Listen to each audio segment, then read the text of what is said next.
Hello and welcome to the Tau Manifesto Control Award. These are the following goals we've tried to achieve throughout the season.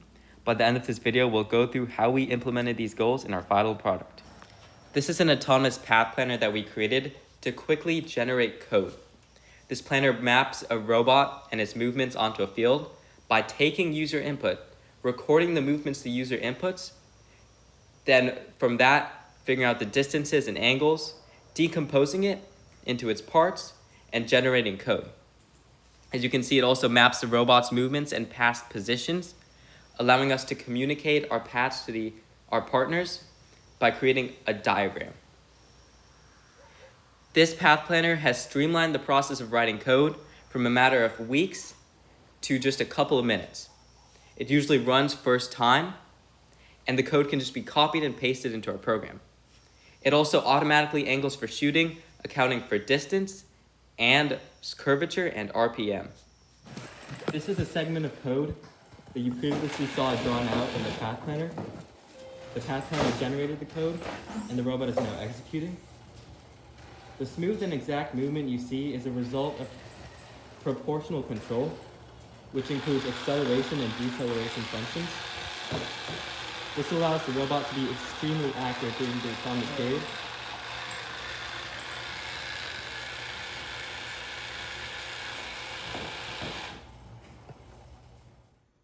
To detect rings in autonomous, we created an autonomous pipeline.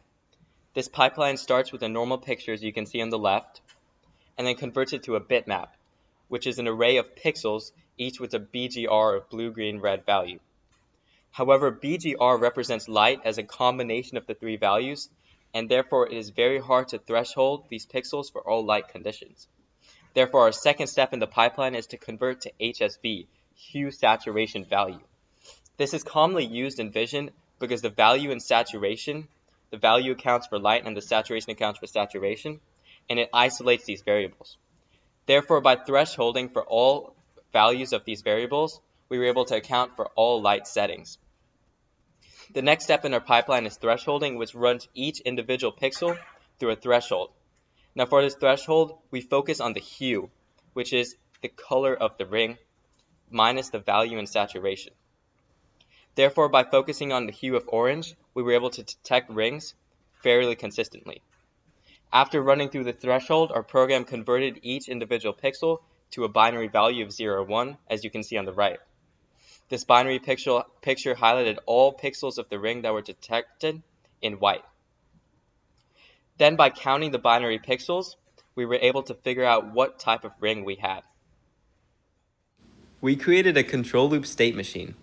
These control loop state machines allowed us to correct for any external error caused by factors we could not control. This made for a more accurate autonomous and teleop portion. We maintained shooting angle using the IMU, shooting speed using proportional and feed-forward control from the encoders, drift correction using the IMU during autonomous, acceleration deceleration using the encoders and calculating for distance. This function locks the angle of the robot, meaning that the robot will proportionally apply control to return to its intended angle despite any external interference. This is extremely useful while shooting and is also implemented in autonomous to prevent robot collisions from completely messing up our autonomous and teleop portions. For accurate shooting, we used a proportional and feed-forward control with our flywheel. Using a graphing tool, we finely tuned these values in order to make our shooter efficient. As you see, these dips in the graph are when it shoots rings, and in less than half a second, our shooter is able to recover. The feed-forward part of the control uses the constraints of the shooter system to automatically calculate the required RPM and send the shooter that power. On the other hand, the proportional values adjust for any error that might occur, including shooting rings. This also allows us to press the button, the shooter automatically adjusts the speed, and will change the 3 angles and separately shoot down all 3 power stops. We have a distance sensor on the side of our robot that detects rings as they enter. Therefore, when we're intaking, it counts the number of rings, and when it reaches 3, it automatically stops the intake to prevent us from intaking 4 rings. Then with the press of one button, the robot automatically turns and shoots 3 rings. We also have driver-centric control, which uses the IMU so that whatever way the robot is facing, forward is also always forward for the driver. The button, drivers can also automatically pick up and drop a wobble.